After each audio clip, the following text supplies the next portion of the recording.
대각선으로 생긴 귀 주름이 치매 그리고 뇌혈관 질환과 연관성이 있다는 연구들이 실제로 있습니다. 치매 예방 정말 생각보다 간단합니다. 첫 번째는 혈관 질환 관리를 잘 하셔야 돼요. 두 번째는 꾸준한 걷기 운동을 강조드립니다. 그리고 세 번째, 대부분의 치매는 노화로 인한 것들이 많기 때문에 완치가 불가능합니다. 그런데 일부 완치가 되는 치매도 있어요. 대표적으로 완치가 가능한 치매는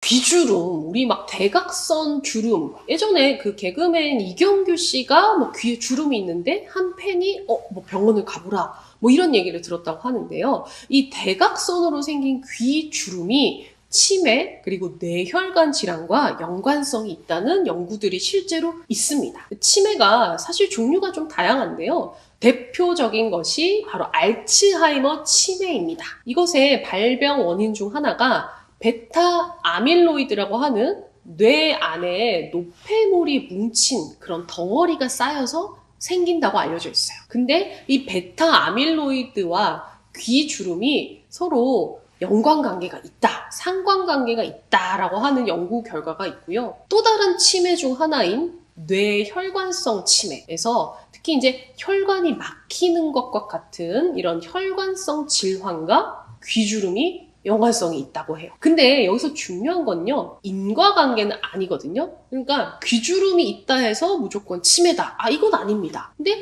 귀주름이 있을 때 치매가 동반되어 있을 확률이 좀 높다 정도로 아시면 될 것 같아요.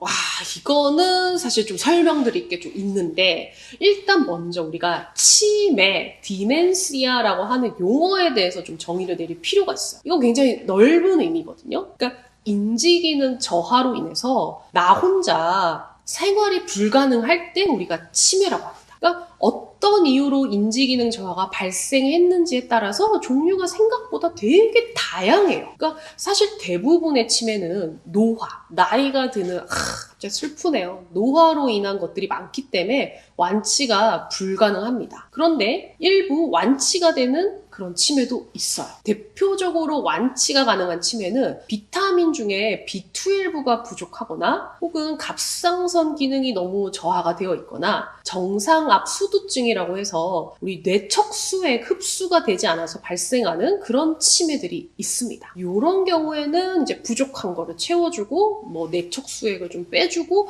이러면은 치매가 완치될 수도 있어요. 그런데 사실 불행하게도 대부분의 치매는 완치가 불가능해요. 이건 아직까지 마치 우리가 늙는 거를 막지 못하는 것과 비슷하다고 보시면 돼요. 그러면 완치가 불가능한 치매는 어떤 게 있고 그거의 초기 증상이 무엇이냐? 사실 이게 조금 더 중요할 것 같은데요. 가장 흔한 것은 바로 알츠하이머 치매입니다. 들어보신 분들이 많을 거예요. 이거는 서서히 시작되고 진행되는 최근 기억 저하가 특징입니다. 그러니까 왜 옛날 기억, 막 초등학교 때 뭐 했고, 막 옛날 집이 주소가 뭐고 이런 거는 너무 기억을 잘하는데 정작 어제 먹은 식사의 반찬, 오늘 내가 병원을 올 때 뭘 타고 왔는지 이런 거를 새까맣게 잊어버리게 돼요. 그래서 옛날 집 주소는 기억하는데 새로 이사간 집 주소는 기억이 안 난다. 이러면은 알츠하이머 치매일 가능성이 높겠죠. 자, 두 번째는요, 혈관성 치매입니다. 결국 쉽게 말하면 우리가 뇌세포가 망가지면은 뇌세포 기능을 잘 못해서 치매가 오게 되는 수밖에 없죠. 그러면 뇌세포가 먹고 사는데 꼭 필요한 게 혈액 공급입니다. 그래서 뇌혈관이 막히거나 출혈로 인해서 터졌다. 이러면은 치매가 오게 되겠죠. 이런 경우에는 좀 서서히 올 수도 있고 약간 급하게 올 수도 있고요. 그래서 뭐 평소에 고혈압, 당뇨, 고지혈증 이런 게 있다면 가능성이 좀 높고 보통은 뇌의 MRI와 같은 영상을 찍게 되면은 알 수가 있게 되죠. 자, 세 번째는 루이소체 치매라고 하는 것이 있습니다. 이거는 좀 생소하실 수도 있겠는데 생각보다 또 흔하게 있거든요. 우리 뇌에 아까 알츠하이머는 베타 아밀로이드라고 하는 찌꺼기가 쌓였다고 했잖아요. 루이바디라고 하는 루이소체라고 하는 찌꺼기가 쌓이면은 생길 수가 있어요. 이건 좀 특징적인 게요. 헛게 막 보이는 환시가 동반됩니다. 실제로 막 환자분이 뭐 어떤 아지랑이가 보인다든지 뭐 동물이 보인다든지 뭐 귀신이 보인다든지 이런 거를 갑자기 호소하시기도 하고, 그 다음에 이런 인지기능 저하가 생긴 이후에 파킨슨 증상이 발생해요. 뭐 종종 걸음을 걷거나 가만히 있는데 손을 떤다든지. 그리고 인지기능의 변동성이 특징인데, 이건 뭐냐면 갑자기 느닷없이 막 잊어버렸다가 갑자기 돌아와요. 이런 경우 잘 있거든요. 그렇다면은 루이소째 치매의 가능성이 있습니다. 그리고 네 번째는 전측두엽 치매라고 하는 게 있는데, 이거는 우리 뇌의 전두엽, 앞부분인 전두엽과 귀 쪽, 옆쪽에 있는 측두엽이 먼저 노화되어 발생한 치매입니다. 이거의 좀 특징은요, 우리가 최근 기억 저하가 아까 유발되는 게 이제 알츠하이머 치매였잖아요. 그것과 다르게 기억력은 좀 짱짱해요. 근데 성격 변화가 먼저 오는 경우가 많아요. 그러니까 원래 되게 막 유순하신 분이 막 좀 괴팍하게 변하거나, 아니면은 먹고 싶은 것만 막 먹는 편식을 갑자기 하신다거나, 그 다음에 또 특징적인 게 이 측두엽이 언어 기능과 연관이 있거든요. 그래서 실어증처럼 하고 싶은 말이 있는데 막 입 밖에 잘 내뱉어지지 않는다든지, 이런 언어 기능이 먼저 떨어지는 게 특징입니다.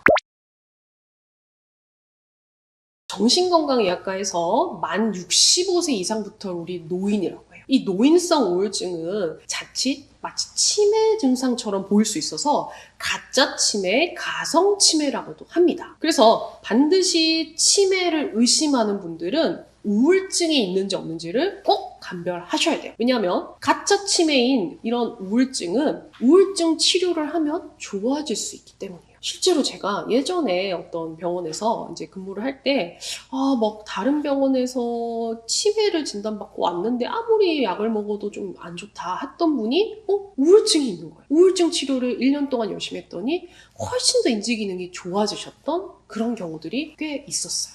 자, 이때는 이제 몇 가지 특징이 있는데, 일반적인 치매의 경우에는 노화로 인해서 서서히 진행되고 발생하는 게 대부분인데, 이 가짜 치매는 갑자기 빠르게 진행이 됩니다. 그러니까 작년까지 멀쩡하셨다가 한 2, 3개월, 6개월 만에 갑자기 너무 기억력이 떨어져서 막 전화번호 다 잊어버리고 집 비밀번호도 못 치고, 이런 경우 의심을 해볼 수가 있어요. 또 진짜 치매인 경우에는 대체로 부인하세요. 부정하세요. 나 멀쩡. 나 아닌데? 나 완전 괜찮은데? 괜히 그래. 이러는데, 그래서 막 자신의 증상을 숨기려고 합니다. 하지만 우울증으로 인한 이런 가성치매의 경우에는 저는 아무것도 몰라요. 나 이건 못해요. 나는 모르겠어요. 이런 식으로 오히려 증상을 더 심하게 표현하시는 경우가 많습니다. 그리고 진짜 치매의 경우에는 인지기능 저하가 주된 증상이에요. 그래서 우울감은 있긴 있을 수 있지만 좀 부차적이고 좀 적은 포션을 차지하는 반면, 가성치매는 우울증이 주된 증상이다. 그리고 그 이후에 인지기능 저하가 동반되는 경우가 훨씬 더 많습니다.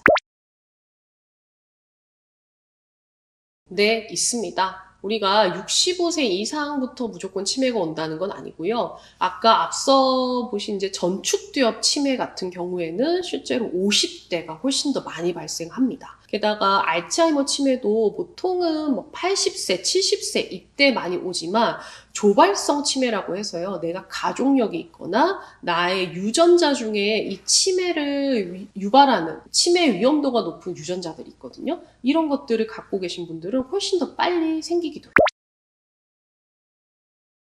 치매 예방 정말 우리 모두가 이거를 아셔야 될 것 같은데, 생각보다 간단합니다. 첫 번째는 혈관 질환 관리를 잘 하셔야 돼요. 아까 그랬죠? 혈관성 치매도 있지만 이런 뇌세포가 건강하려면은 뇌로 공급하는 영양분들이 잘 공급돼야 되잖아요. 그래서 뇌혈관이 튼튼해야 됩니다. 그러니까 평소에 고혈압이나 당뇨나 고지혈증과 같은 질환이 걸리지 않게 하는 게 제일 좋겠고, 만약에 이미 걸렸다면은 약물 치료나 이런 것들 통해서 잘 관리를 하셔야 돼요. 그게 정말 중요하고요. 두 번째는 여러 가지 운동을 막 하는 건 좋지만 가장 강조하는 거는 이제 꾸준한 걷기 운동을 강조드립니다. 제가 이제 서울대병원에 펠로우를 할 때 저희 지도 교수님께서 정말 존경하는 치매 대가신 분이셨는데, 그분이 항상 환자분들께 말씀하시더라고요. 하루에 1시간씩은 꼭 걷기 운동을 하세요. 이것만으로도 큰 예방 효과가 있습니다. 그리고 세 번째, 잘 주무셔야 돼요. 자는 동안에 뇌의 찌꺼기들이 배출되거든요. 아까 왜 찌꺼기가 쌓여서 뭐 알츠하이머, 루이소치 치매 이런 거 생긴다고 했잖아요. 얘네가 잘 배출되기 위해서라도 잠을 잘 주무셔야 된다. 그리고 잘 드셔야 돼요. 우리 아까 뇌세포가 먹고 살려면은 영양 공급이 잘 돼야 되잖아요. 그래서 특히 우리 어머님들 귀찮다고 그냥 맨날 밥에 물 말아가지고 김치랑 드시는 분들이 있어요. 그러시면 안 되고요. 김치도 먹고 단백질도 먹고 고기도 먹고 생선도 먹고 다양하고 골고루 드셔야 한다는 거고요. 그 다음에 씹는 거 있죠. 이렇게 꼭꼭 씹는 저작 운동도 치매 예방에 도움이 됩니다. 그리고 잘 듣는 것도 중요합니다. 우리가 연세가 드신 분들이 이제 귀가 점점 나빠지는데 그거를 놓치고 계신 분들이 있어요. 본인은 잘 모를 수 있거든요. 그래서 항상 건강검진 받으셔서 난청이 있는지를 검사를 꼭 하시고요. 난청이 있다면은 보청기와 같은 것들 통해서 듣는 자극을 계속 주셔야 돼요. 제가 또 이것도 이제 펠로우를 하면서 많이 봤는데 청력이 떨어지는 순간부터 이상하게 인지 기능이 팍 떨어지는 경우를 많이 봤습니다. 그래서 꼭 요거 염두하시고요. 그 다음에 우울증에 대한 예방과 치료 정말 중요합니다. 아까 왜 가짜 치매라고도 했지만 실제로요. 우울증 자체가 우리 기억력과 관련된 해마라고 하는 뇌 부분을 쪼그라뜨려요. 그래서 우울증이 치매를 굉장히 유발하는 위험 요인이기도 합니다. 그래서 평소에 내 나이쯤 되면 원래 우울해, 원래 그래 이렇게 생각하지 마시고 뭐 이제 와서 뭔 우울증이야 이러시면 안 돼요. 그래서 정신건강의학과에 한 번쯤 오셔서 검진도 받아보시고 우울증이 있다면 꼭 제때 적절한 치료를 받으시면 좋겠습니다. 자, 뭐라고요? 혈관질환 관리. 잘 먹고, 잘 씹고, 잘 듣고, 잘 걷고, 잘 자고. 아시겠죠, 여러분? 자, 지금까지 이제 치매에 대해서 여러분들께 설명을 좀 드렸는데요. 여러분들 궁금하셨던 거 좀 해소가 되셨을까요? 모두가 이렇게 아주 단순하지만 너무 중요한 것들을 잘 숙지하셔서 건강하게 오래오래 행복하게 사셨으면 좋겠습니다. 저는 정신건강의학과 전문의 박서희였습니다. 감사합니다. 네. 우울증에 걸리게 되면 생각의 변화가 좀 나타나긴 하는데요. 크게 세 가지 특징이 있습니다. 정신건강의학과적으로는 이걸 백스 트리아드라고도 하는데 특히 첫 번째는 과거에 대한 후회나 자책감. 그러니까 그때 내가 좀 이렇게 할 걸, 그렇게 하지 말 걸, 이런 생각을 하게 되고, 두 번째는 이제 현재 자기 자신에 대한 과도한 죄책감이나 자기 혐오가 특징이에요. 역시 난 안 돼. 역시 난 바보야. 이런 생각을 하게 되고요. 마지막 세 번째는 미래에 대한 부정적인 전망을 하게 됩니다. 어차피 해도 안 될 건데, 미래에도 달라질 게 없어. 그리고 또 한 가지 특징은 이제 터널 시야라고 해서요. 점점 시야가 좁아져요. 그러니까 현재 겪고 있는 문제를 해결할 수 있는 다양한 방법이 있음에도 불구하고 이 문제를 해결할 방법은 아무것도 없고 그냥 다 포기하고 싶어 합니다. 결국 이제 이런 생각들 때문에 우리가 극단적인 생각까지 하게 될 수 있어요. 그래서 우울증이 굉장히 위험할 수 있고 적극적인 치료가 꼭 필요하다는 거를 말씀드리고 싶어요. 그러니까는 난 어차피 과거에도 못했고 지금도 형편없고 미래에도 가망이 없어. 그냥 이대로라면 나는 죽는 게 낫겠어 라고 하는 아주 위험한 생각까지 하게 될 수 있습니다. 생활 패턴은 어떠냐? 점점 더 고립되는 생활을 하게 돼요. 그러니까 그전에는 되게 재밌었던 것도요.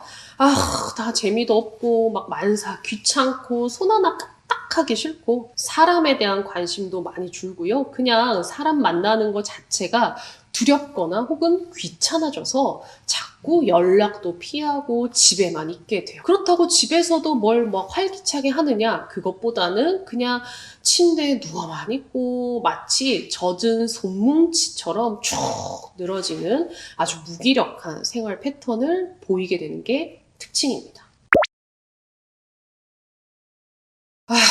이런 식의 한숨을 많이 쉬는 것 같아요. 그러니까 답답하고 지치니까 그냥 이런 한숨이 저절로 나오게 되고 또 자책을 많이 하시다 보니까 네, 뭐 제가 그렇죠 뭐. 그래, 내가 그렇지 뭐. 이런 좀 자포자기하는 말투를 많이 쓰시게 됩니다. 또 아무래도 톤이 다운이 되고 말에 힘이 없고 좀 축 처질 수가 있어요. 표정 변화도 실제로 세로토닌이 부족하기 때문에 우리 세로토닌이 근육의 텐션을 높여주는 역할을 하거든요. 근데 이게 부족하니까 표정도 축 처지고 점점 무표정해집니다. 또 에너지가 마치 방전되어서 고갈된 모습을 상상하시면 될 것 같아요. 또 한 가지 특징은 잘 모르겠어요 라는 말을 많이 하시는데 이건 우울증의 증상 중에 우리 우유부단해진다. 그러니까 결정을 내리기가 어렵고 갈등이나 고민이 많아지고 불안이 높아지거든요. 그러니까 자기 자신에 대한 자신감이 부족하게 되니까 자꾸만 어떤 선택을 할 때 모르겠다라는 말을 하게 됩니다. 그쵸. 이게 저도 꼭 말씀드리고 싶은데 사실 많은 분들이 오해를 하세요. 뭐냐면 우울증이라고 해서 마냥 우울하거나 슬픈 감정이 들어야 된다라고 생각하시지만 실제로 많은 분들과 진료를 해보면 그런 감정 변화를 못 느끼는 경우가 훨씬 많습니다. 무슨 말이냐? 그러니까 주요 우울장애의 진단 기준이 있는데 반드시 두 가지 중에 하나는 꼭 있어야 돼요. 그게 한 가지는 우울한 감정이지만 또 다른 하나는 흥미 저하거든요. 이 두 가지가 다 있어야 되는 게 아니라 하나만 있어도 된다는 거예요. 그 말은 우울한 기분이 없더라도요. 매사에 내가 재미가 없고 흥미가 없고 우리 왜 삶의 낙이라고 하잖아요. 그런 낙이 없는 것도 우울증의 핵심적인 증상일 수가 있는 거죠. 그래서 제가 이제 진료를 하다가 생각보다 우울증이 좀 깊으세요 라고 하면은 제가요? 저 안 슬픈데요? 제가 우울증이 있다고요? 이렇게 이제 깜짝 놀라시는 분들도 꽤 많으십니다.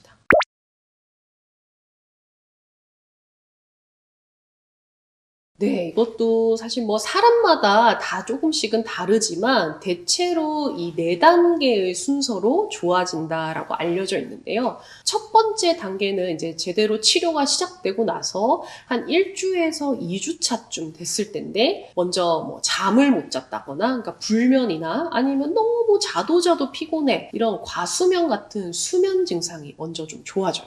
그리고 식욕이 떨어졌거나 혹은 폭식을 하는 이런 식욕 조절이 안 되는 거, 그 다음에 여기저기 막 쑤시거나 아프거나 만성 피로와 같은 그런 피로감, 이런 신체 증상이 먼저 좋아지게 됩니다. 그리고 나서 이제 2단계는 보통 2주차에서 4주차라고 하는데 불안하고 초조했던 그런 마음이 좀 좋아져요. 그리고 이때부터 우리 막 집중력이 회복되기 시작하는데 우울증이 심하면 기억력도 자꾸 깜빡깜빡하고 자꾸 집중을 잘 못해요. 그런 것들이 줄어들면서 좀 놓쳤던 것들, 잊어버리는 것들이 줄어들게 됩니다. 3단계는 바로 3주차에서 6주차 정도라고 보시면 되는데 이제 이때부터 우리 우울한 기분 증상이 호전되기 시작해요. 아까 우울함이 없었다면 흥미 저하가 있었다고 했죠. 그럼 흥미가 없었던 것들이 이제야 조금씩 재미있는 것도 생기게 됩니다. 그러니까 예전에 좋아했던 거에 대한 관심이 다시 생기거나 아니면 새로운 것에 대한 관심이나 호기심, 뭔가 새로운 거를 좀 해볼 마음이 생겨요 하는 게 바로 이때예요. 그래서 중요한 게 우리가 우울증 치료를 시작하고 나서요. 효과가 없는 것 같아요 라고 너무 섣불리 생각하시면 안 된다는 거예요. 이때부터 우리가 적어도 한 달 정도는 기다려봐야 우울감이 좋아지는구나 라는 거를 좀 알고 계셔야지 지치지 않을 것 같아요. 그래서 이때 효과가 있는지 없는지에 대한 판단을 내리게 되고 이 앞에 뭐 치료를 해봤자 소용없어 하고 중단한다든지 아니면은 글쎄 뭐 이 약이 먹어봤자 소용없는 것 같은데 이런 생각은 섣불리 하지 않는 게 중요합니다. 그리고 이제 마지막 단계가 보통 6주에서 12주차쯤이라고 보시면 되는데 이때 이제 나의 자존감이 좀 회복이 되기 시작해요. 자신감이나 자존감, 삶의 질 이런 것들이 조금 더 회복되는데 예를 들면 내가 뭔가 하고 있는 일이 좀 이렇게 가치가 있구나 이런 생각도 좀 하게 되고요. 내가 그전에는 내가 왜 살아야 되는지 내가 살 가치가 없는 사람이야 라고 생각을 했다면 그래, 나도 좀 살아볼만 해. 나도 좀 그래, 살고 싶은 마음이 좀 생겼어. 뭐, 이런 생각들을 하시게 되고, 또 사회적으로 뭐 모임이나 직업이나 이런 활동들을 다시 조금 더 적극적으로 참여할 수 있게 됩니다. 그래서 대체로 이런 사회적 기능은 기분의 호전이 있고 나서야 온다는 거를 알고 계시면 좋을 것 같아요. 우울증도 이제 증상에 따라서 좀 다르지만 가장 효과적인 방법은 약물 치료라고 볼 수 있는데, 물론 그 외에도요, 정기적 자극을 준다든지 혹은 자기장 치료를 한다든지 이런 방법들도 있긴 있습니다. 근데 대표적으로 가장 흔하게 하는 치료법은 약물 치료라고 보시면 돼요. 근데 제가 꼭 여러분들께 말씀드리고 싶은 건, 우리 정신과 약, 뭐 우울증 약을 먹으면 막 침 질질 흘리고 막 하루 종일 막 졸리고, 아니면은 이 약에 막 의존이 돼가지고 평생 못 끊고 이런 거 아닌가요? 혹은 정신과야 너무 독하다던데 이거 먹어도 되는 거예요? 이런 질문들을 정말 많이 하세요. 이게 좀 안타깝기도 하고 좀 답답하기도 한데요. 우울증의 약의 종류는 생각보다 굉장히 다양합니다. 그래서 어떤 약을 쓰느냐에 따라 어떤 건 좀 졸리기도 하고 어떤 거는 잠이 깨기도 해요. 그리고 어떤 약은 불안을 낮추는 데 좀 더 도움이 되고 어떤 약은 활기를 높이는 데 도움이 되기도 합니다. 그래서 단순하게 우울증 약은 뭐 이렇다 저렇다 이렇게 말하기 좀 어렵고요. 그리고 우울증 약은 의존성이 생기지가 않아요. 그러니까 평생 먹어야 되는 약이 절대 아니다 라는 것도 꼭 말씀드리고 싶고요. 또 한 가지, 약의 부작용은 굉장히 사람마다 또 다양하게 나타납니다. 똑같은 약을 먹어도요, 어떤 분은 잠이 오고 어떤 분은 또 잠이 깬다고 하세요. 참 신기하죠? 어렵기도 한데요. 그래서 항상 담당 주치의와 소통하면서 내 상태에 맞춰서 약을 적절하게 조절하는 것이 너무나 중요하다. 그리고 반드시 우울증은 좋아질 수 있다 라는 거를 꼭 말씀드리고 싶습니다. 여러분, 오늘은 우울증에 대해서 얘기를 나눠봤는데 여러분들의 궁금증이 좀 해소가 되셨을까요? 만약에 더 궁금한 게 있으시다면 댓글로 좀 남겨주셔도 좋지 않을까 생각을 하고요. 저는 지금까지 정신건강의학과 전문의 박서희였습니다. 감사합니다.